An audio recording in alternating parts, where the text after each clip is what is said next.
आप पार्षदों का अनोखा विरोध, मेयर कार्यालय के बाहर फेंका कूड़ा। सेंट्रल जोन की बदहाल सफाई व्यवस्था पर उठाए सवाल। दिल्ली नगर निगम के सेंट्रल जोन में फैली गंदगी और कूड़ा न उठने की समस्या को लेकर आम आदमी पार्टी के पार्षदों ने अनोखे अंदाज में विरोध प्रदर्शन किया। नेता प्रतिपक्ष अंकुश नारंग के नेतृत्व में आप पार्षदों ने मेयर कार्यालय के बाहर कूड़ा फेंककर निगम प्रशासन के खिलाफ नाराजगी जताई। अंकुश नारंग ने आरोप लगाया कि सेंट्रल जोन में सफाई की स्थिति लगातार बिगड़ती जा रही है। उन्होंने बताया कि कूड़ा उठाने वाली एजेंसी का टेंडर पहले ही समाप्त हो चुका है और अब तक नई एजेंसी को लाने की कोई प्रभावी व्यवस्था नहीं की गई है। उन्होंने भारतीय जनता पार्टी पर लापरवाही का आरोप लगाते हुए कहा कि पूरी व्यवस्था चरमरा गई है। आप पार्षदों का कहना है कि जोन में जगह जगह कूड़े के ढेर लगे हैं, जिससे न केवल आम लोगों को परेशानी हो रही है बल्कि बीमारियों का खतरा भी बढ़ गया है। उन्होंने चेतावनी दी कि यदि जल्द कोई समस्या नहीं निकाली गई तो पार्टी आंदोलन को और तेज करेगी। इस विरोध प्रदर्शन में सेंट्रल जोन के सभी आम आदमी पार्टी के पार्षद मौजूद रहे। सेंट्रल जोन के आपके पार्षद खड़े हैं, एमटीडी के राकेश भैया जी सेंट्रल जोन से, पंकज जी सेंट्रल जोन से, भाभी जी सेंट्रल जोन से, सारिका जी सेंट्रल जोन से, कुसुम जी सेंट्रल जोन से, श्रीचंद बोरा जी, हेमा जी सेंट्रल जोन से, काजल जी सेंट्रल जोन से। हमारे 7 पार्षद हैं, सातों के सातों पार्षद परेशान है कूड़े से। हर एक जगह पर सड़क पे कूड़ा। हम तस्वीरें लेके आए, देखो तस्वीरें फैलाई हैं मैंने इसके ऊपर। कूड़ा ही कूड़ा, बॉस कूड़ा ही कूड़ा। आप क्या कहोगे इस हालात को, क्या कहोगे इस हालात को? बताओ मुझे, मैंने एरिया के साथ हालात को बताओ। कैसे ये हालात है हमारे सेंट्रल जोन के? आज बदबू में जी रही है हमारे रेजिडेंट, और साथ में ही आने वाले समय मानसून का कूड़ा फैलता जाएगा, वेक्टर बोर्न डिसीज होंगे, चिकनगुनिया, मलेरिया, डेंगू होगा। तो राजा इकबाल सिंह को 4 तारीख को चिट्ठी कह रहे 2 दिन में करा दूंगा, नहीं कराया। हाउस में कहा, बोले स्टैंडिंग कमेटी में जाएगा, स्टैंडिंग कमेटी में एजेंडा में आया ही नहीं। तो सेंट्रल जोन के कंसेशनरी का आया ही नहीं। एक मिनट, सेंट्रल जोन के कंसेशनरी का मुद्दा स्टैंडिंग कमेटी में, पहले स्टैंडिंग कमेटी में आना चाहिए था। 2 साल से एजेंसी नहीं। तो फिर ये हालात अगर ऐसे हमारे वहां पे, तो राजा इकबाल सिंह, हमारी हर एक सड़क ढलाव में बदल गई है। स्कूलों के आगे कूड़ा है, पार्किंग के अंदर कूड़ा है, हमारे घरों के बाहर कूड़ा है, हर जगह कूड़ा है।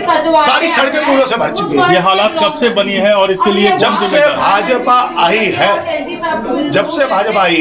10 की बजाय 2 टिप्पर चल रहे हैं। 10 की बजाय 2 टिप्पर चल रहे हैं, 15 या 30 चल रहे हैं। एक तरफ कहते हैं हमने ढलाव बंद कर दिया दिल्ली के अंदर, दूसरी तरफ पूरी सड़कों को ढलाव में बदल दिया। तो भाजपा को तो शर्म आनी चाहिए। हमने लगातार हालात को भाजपा के आने के बाद ही हुए ना। स्पेसिफिक आप सेंट्रल जोन की बात कर रहे हैं, वहाँ क्या दिक्कतें हो गई? जब वहाँ की स्पेशल क्या समस्या हो गई? मैंने आपको बताया तो है, वहाँ का कंसेशनरी एजेंसी है ही नहीं वहाँ पे। तो स्टैंडिंग कमेटी में आना चाहिए था, रेवेन्यू रिलेटेड मैटर था, आना चाहिए था, पास होना चाहिए था पहले स्टैंडिंग में। नहीं हुआ, आया ही नहीं एजेंडा में। मैंने वहां पे उठाया, मेरे मिनट्स चेक कर लेना।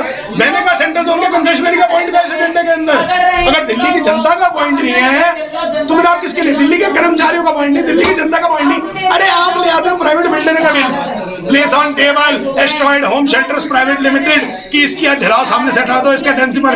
अरे ये लेके आता है राजा इकबाल सिंह, लेकिन कमिश्नर कहता है कि ये रियल एस्टेट वैल्यू बढ़ाने की प्राइवेट बिल्डरों के लाता है बिल। लेकिन ये कौन तरीका हुआ आपके विरोध का कि आपने मेयर कार्यालय के बाहर जिस तरह से कूड़ा डाल दिया? कैसा विरोध करना चाहिए आप मुझे बताओ। देखो आपके चैनल के माध्यम से हमने चिट्ठी लिखी, चिट्ठी का कोई जवाब नहीं। हमने हाउस में बोला, हाउस में कुछ नहीं हुआ। हमने स्टैंडिंग कमेटी में बोला, स्टैंडिंग कमेटी में एजेंडा की। आप कहाँ जाए?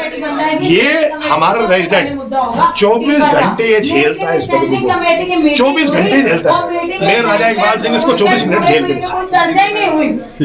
सर क्या नाम है आपका? मैं पंकज गुप्ता, संगम बिहार से काउंसलर हूँ। क्या परेशानी है, किस तरीके से परेशानी ये है, पिछले 1-1.5 महीने से परेशानी है। जब से भाजपा की सरकार एमसीडी में आई है उसके बाद कूड़े की गाड़ियां हमारे वहाँ बंद हो गई। पहले 10-12 गाड़ियां आती थी, एक टाटा स्टील का बड़ा ट्रक आता था जो गीला कचरा उठाता था। इन्होंने एकदम भी बंद कर दी, केवल 2 गाड़ियां आने लगी। हम 4 तारीख को राजा इकबाल जी के पास सारे पार्षद इकट्ठे होके आए। उन्होंने हमें आश्वासन दिया कि आप कहीं हंगामा मत करो, कहीं मत जाओ, आपको 2 दिन में गाड़ियां चालू हो जाएंगी। फिर हमने उनसे बात करी, उन्होंने बोला स्टैंडिंग कमेटी में आपका मुद्दा हम रखेंगे और एक कमेटी में नया टेंडर करके आपकी गाड़ियां चला देंगे। स्टैंडिंग कमेटी भी बन गई लेकिन मुद्दा नहीं उठा। हम उनसे मिलना चाह रहे हैं, ना तो वो जवाब देते हैं ना कुछ करते हैं। हमारे वहाँ ये तो बहुत छोटी चीज है, गली गली में कूड़े के ढेर बन गए, पहाड़ बन गए, छोटे छोटे छोटे बच्चों को बीमारी फैल रही है।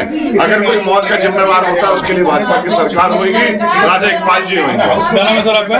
मेरा नाम राकेश कलिया है, मैं कुलपलापुर वार्ड से बात कर रहा हूं। क्या समस्या है बताइए। समस्या वही है कि 1.5 महीने से हमारे वार्ड में डिपर आना बंद हो गया। जगह जगह कूड़े के पहाड़, हर ब्लॉक में, हर गली में, जहाँ भी आप जाएंगे वहाँ कूड़े के पहाड़ ऐसे ही मिलेंगे। उसमें बारिश पड़ने के बाद इतनी गंदगी हो गई है, इतनी मक्खियाँ, बीमारियाँ फैलने का हो रहा है। हमने मेयर साहब से पहले भी मीटिंग की थी। मेयर साहब ने हमें आश्वासन दिया था कि हफ्ते में जो हमारी सरकार भी रही, हमारा भी मेयर था, तो हमने पहले भी गाड़ियाँ चलती रही पुरानी कंपनी। हमने कहा हमें पुरानी नई कंपनी नहीं मिलती जब तक, हमें पुरानी गाड़ियाँ दे दो, लोगों को तो परेशानी ना हो ना, लोगों को तो जेल लाना पड़े।